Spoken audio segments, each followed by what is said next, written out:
हृदयी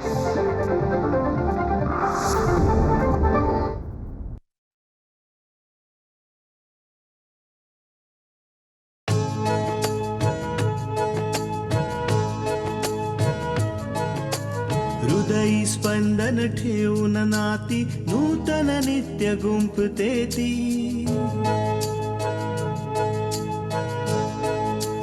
हो हृदयी स्पंदन ठेवून नाती नूतन नित्य गुंफते ती.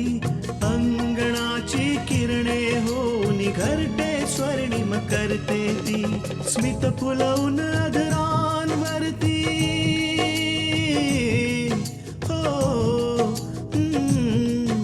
स्मित फुलवून अधरांवरती वेदनेत सुख देते ती. लेक वहिनी आई होऊन जीवन आभा होते ती.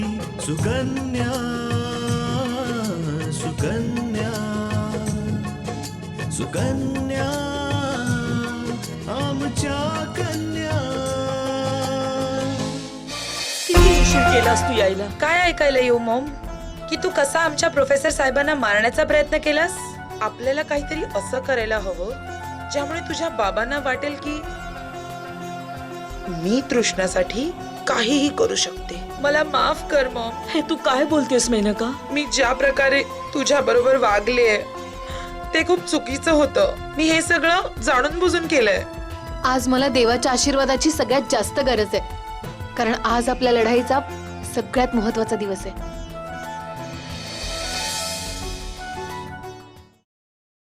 बरं आई, मला थोडा याला उशीर होईल. कोर्टाचं काम आहे ना, माहिती नाही किती वेळ लागेल तिथे. ठीक आहे बेटा, पण जर खूप उशीर होणार असेल तर फोन नक्की करा. अगं हो आई, आज डॉक्टर साहेब कोणाला तरी पाठवतील बाबांचे एक्सरसाइज सांगायला. तू प्लीज नीट समजून घे. हा ओके? हो बेटा हो.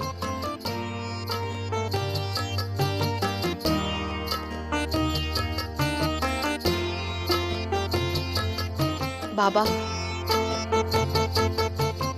मला आशीर्वाद द्या की मी यशस्वी होऊनच परत येईन.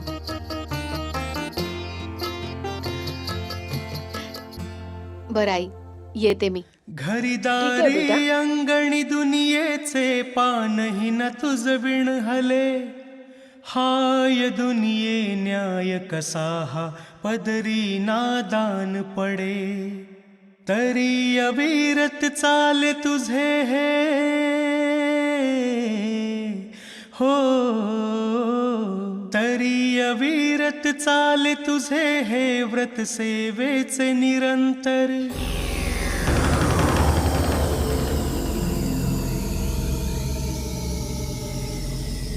मी म्हटलं नमस्कार आंटीजी.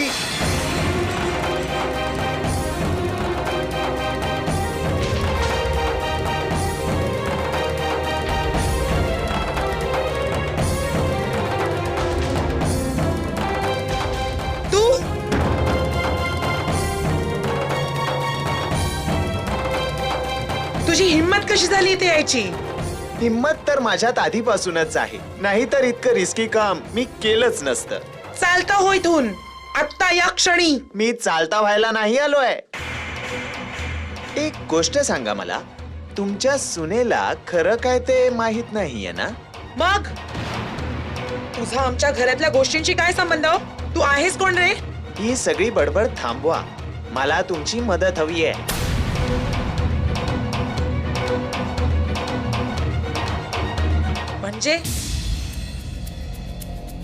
म्हणजे हे की मला सध्या काही पैशांची गरज आहे आणि ते पैसे तुम्ही मला देणार.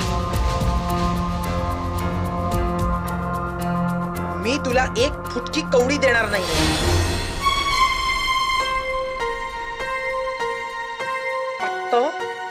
ताबडतोब इथून निघून जा. नाही जाणार. पैसे घेतल्याशिवाय इथून नाहीच जाणार. किती पैसे हवेत? 25,000. 25,000? नाही नाही, माझ्याकडे इतके पैसे नाहीयेत. कुठून सोय करू मी इतक्या पैशांची? ते ठरवायचं काम तुमचं आहे, माझं नाही.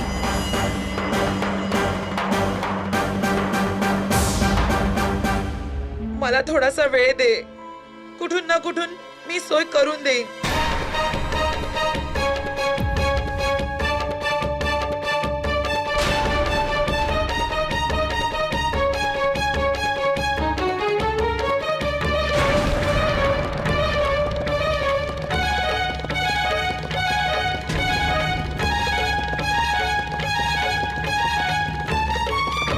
हे कधी कामी येईल आंटीची?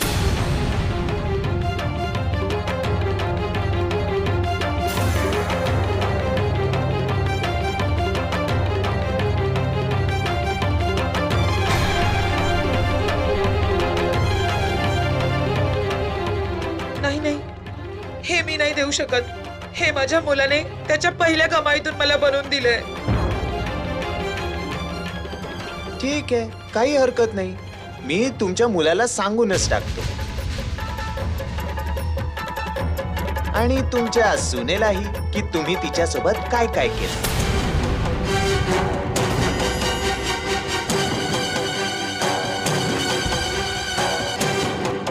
नाही नाही, असं करू नकोस.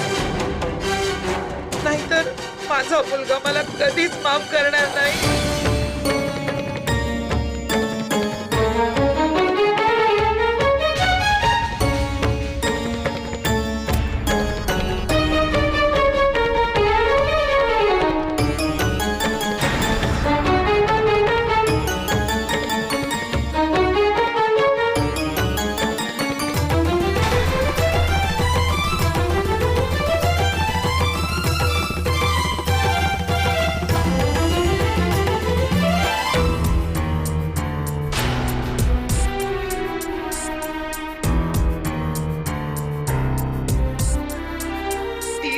हजारापेक्षा कमी नसेल तो.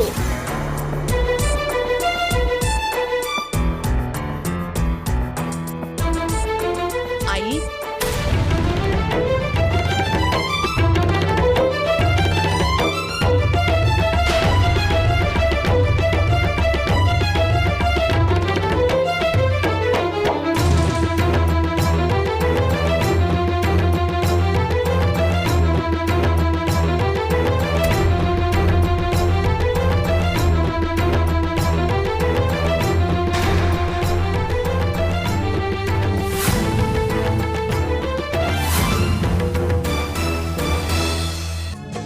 सुकन्या आमच्या कन्या.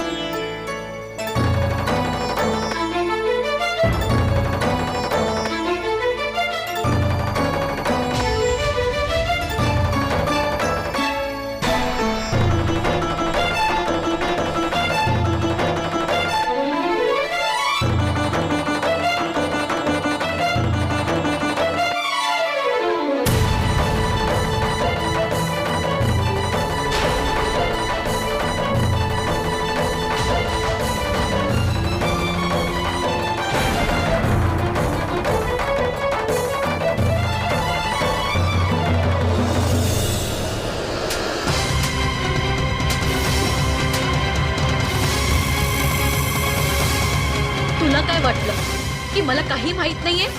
मला सगळं आधीच माहिती होतं.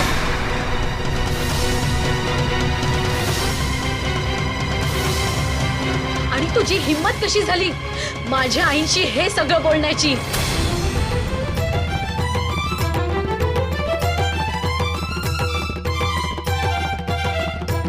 आणि त्यांच्याशी मुजोरासारखं बोलण्याची? हो, मी तर चुप, एकदम चुप. आता एक शब्द जरी बोललास ना तर असे हाल करीन तुझे की पुन्हा बोलण्याच्या लायकीचा राहणार नाही, समजलं? मी पोलिसांना फोन करण्याच्या आत चालता हो इथून. आणि यापुढे या घराच्या आणि गल्लीच्या आजूबाजूलाही फिरकू नकोस, समजलं? निघ इथून लगेच.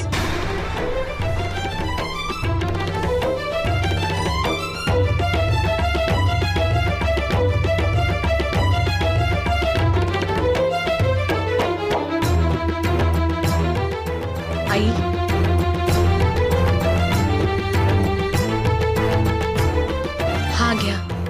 तुमचा हार. सुनबाई, तुला तुला सगळं माहिती होतं? नाही आई, मला काहीही माहित नव्हतं, पण मला आज सगळं समजलंय. मी त्या मुलाला खोटं सांगितलं. सुनबाई, मला माफ कर ग. मी तुझ्याशी असं वागायला नको होतं. मला या गोष्टीचं वाईट नाही वाटलं की तुम्ही माझ्याशी असं वागलात. उलट मला या गोष्टीचं वाईट वाटलं की एक बाहेरचा माणूस तुमच्या लाचारीचा फायदा घेत होता आणि तुम्ही त्याच्यासमोर इतके लाचार झालात की त्याचं म्हणणं मान्य केलंत. जर आज तुम्ही त्याचं ऐकलं असतं तर तो तुम्हाला नेहमीच असा त्रास देत राहिला असता. ते एवढ्यासाठी की माझी इच्छा नव्हती की हे सगळं अपूर्वला कळावं. पण आई, तुम्ही ही गोष्ट मला का नाही सांगितली? तुम्ही माझ्यासाठी काय नाही केलत? तुम्ही मला मंदिरातून घरी आणलत, मुलीसारखं मानलत, माझा मान सन्मान केला. जर तुम्ही मला ही गोष्ट सांगितली असती ना तर मी अपूर्वला याबद्दल कधीच बोलले नसते.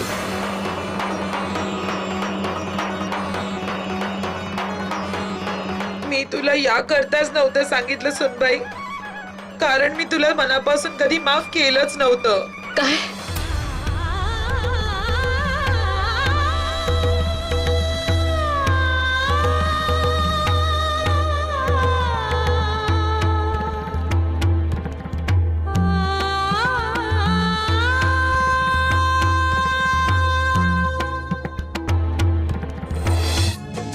सुकन्या आमच्या कन्या.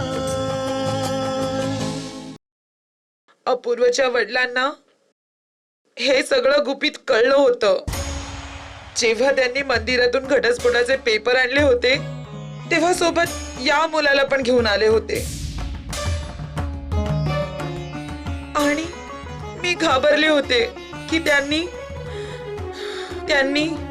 अपूर्वेला सगळं खरं खरं सांगू नये.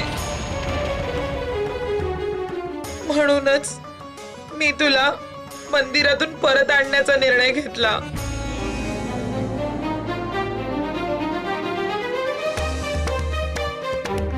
म्हणजे आई, तुम्ही मला कधीच तुमची सून नाही मानलं? नाही सुनबाई, पण कोणत्याही निष्कर्षापर्यंत तू पोहोचण्याआधी मला तुला काही सांगायचंय. सुनबाई, मला मान्य आहे की मी तुझा तिरस्कार करायचे. माझी तक्रार होती की तू आपल्यासोबत हुंडा घेऊन नाही आलीस, कारण कायमच मला पैशांची कमतरता भासायची. पण सुनबाई, मी पहिल्यापासून अशी नव्हते. जेव्हा अपूर्व आणि पूजा छोटे होते तेव्हा कधीच मला पैशांची कमतरता जाणवली नाही. पण जसे जसे ते मोठे होत गेले त्यांच्या मागण्या वाढत गेल्या. मला पैशांची चणचण भासू लागली. तुला तर माहितीच आहे की तुझे सासरे गव्हर्नमेंटचा जॉब करायचे आणि त्यांना जेमतेमच सॅलरी मिळायची, तीच आणून माझ्या हातात द्यायचे. पण जेव्हा अपूर्वला MBA ला ऍडमिशन घ्यायची वेळ आली तेव्हा मला ठिकठिकाणी हात पसरावे लागले, अपमान सहन करावा लागला. तेव्हा कुठे जाऊन मला कळालं की पैशांचं किती महत्व असतं. नाती गोती त्याच्याशिवाय सगळं व्यर्थ आहे. तेव्हाच मी ठरवून टाकलं होतं सुनबाई की अपूर्वचं जेव्हा लग्न करेन तेव्हा मी पैसेवाल्यांच्याच घरात करेन. पण जेव्हा अपूर्वचं लग्न तुझ्या घरी झालं आणि तुझ्या बाबांनी काहीही नाही दिलं, तुला रिकाम्या हाताने पाठवलं, याच कारणामुळे मी तुझ्यावर सगळा राग काढत होते. तुझ्यावर अत्याचार करत होते. पण आई, मी तुम्हाला नेहमी स्वतःच्या आईच्या जागी मानलं. तुमचाही तितकाच आदर केला जितका मी माझ्या आईचा करते. मला माहिती आहे सुनबाई, पण माझ्यावर या सगळ्याचा परिणाम नाही झाला. मी तुला कधी मनापासून सून समजतच नव्हते, पण आज तू जे माझ्यासाठी केलंस ते तर फक्त एक मुलगीच करू शकते. आणि आज तू हे सिद्ध केलंस की संस्कार पैशांपेक्षा मोठे असतात. आणि आज तू कल्याणीच्या कठोर काळजाला मऊ केलंयस. माझा श्वासोच्छ्वास तुझ्या उपकारांखाली दबलेला आहे. आणि आजपासून तू जे म्हणशील ते मी करायला तयार आहे. आज डाव तुझ्या हातात आहे सुनबाई.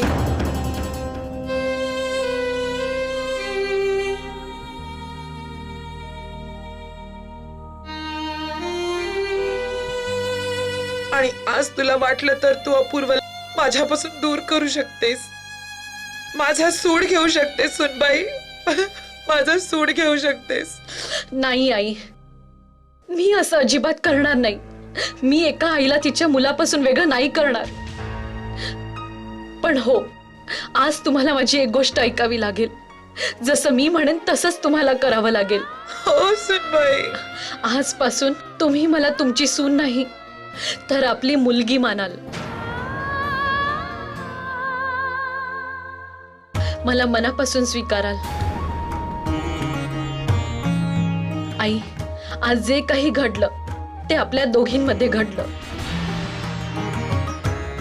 आणि मी तुम्हाला वचन देते की याबद्दल मी अपूर्वला कधीच काही सांगणार नाही. मला माफ आई, कर सुनबाई. हे तुम्ही काय करताय? माझी खूप मोठी चूक झाली, तुला समजणार नाही आई, कोणतीही आई आपल्या मुलीची माफी नाही मागत. उलट तिच्यावर प्रेम करते, तिला आपले आशीर्वाद देते.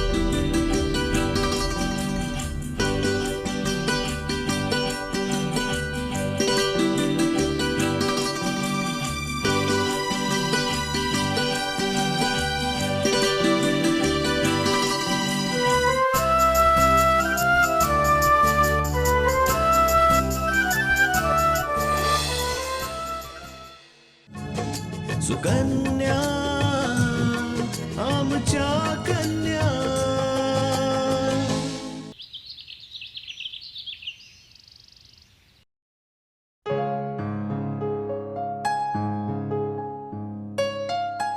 अपूर्व, काय झालंय? ऑफिसला जायला तयार नाही झालास अजून? आई, आज ऑफिसला नाही जायचं. आज कोर्टात जायचंय. मल्लिकाजींच्या केसची सुनवाई आहे ना, तर मला तिथे जावंच लागेल. आई, हा घ्या चहा. बस आता. थकली असशील ना सकाळपासून काम करता करता.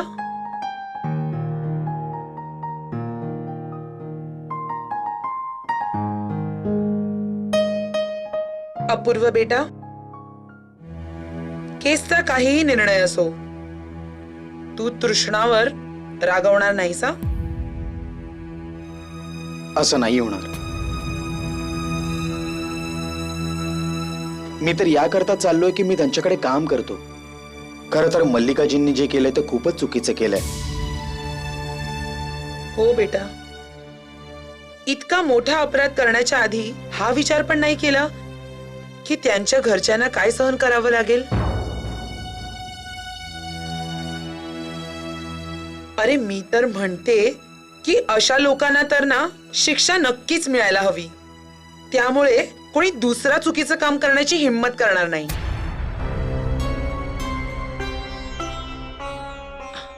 तृष्णा,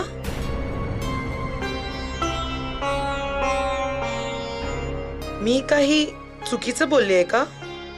नाही हो आई, तुम्ही काहीही चुकीचं नाही बोललात.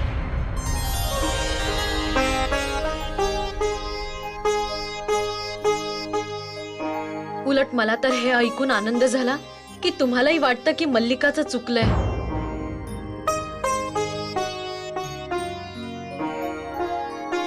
आणि त्यांना त्यांच्या कर्माची शिक्षा मिळायला हवी.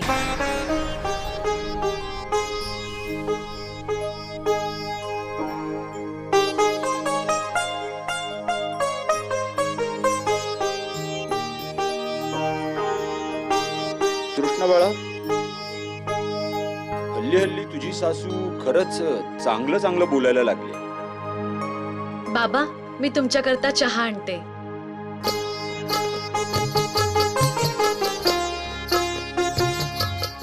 बेटा, मी एक गोष्ट बोलू का? हा बोल ना आई. बेटा, मला मान्य आहे की माझ्या तुझ्या बाबांकडे खूपशा तक्रारी आहेत,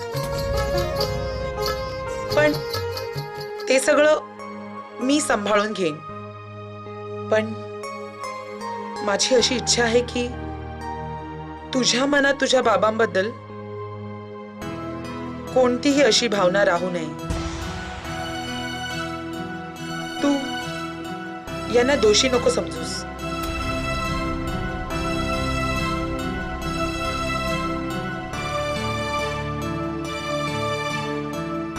आणि दुसरी गोष्ट अपूर्व, आता सगळंच ठीक होतंय, तर माझी अशी इच्छा आहे की तुझ्यातला आणि तुझ्या बाबांमधला दुरावा पण कमी होत जावा.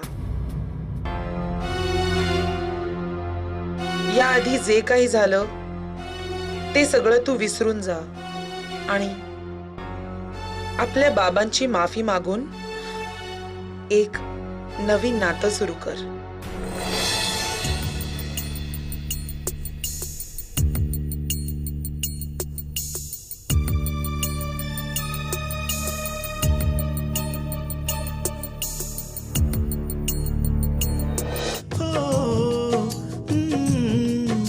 स्मित फुलवून आदरांवरती वेदनेत सुख देते ती लेक वहिनी आई होऊन जीवन आभा होते ती. सुकन्या सुकन्या सुकन्या आमच्या कन्या.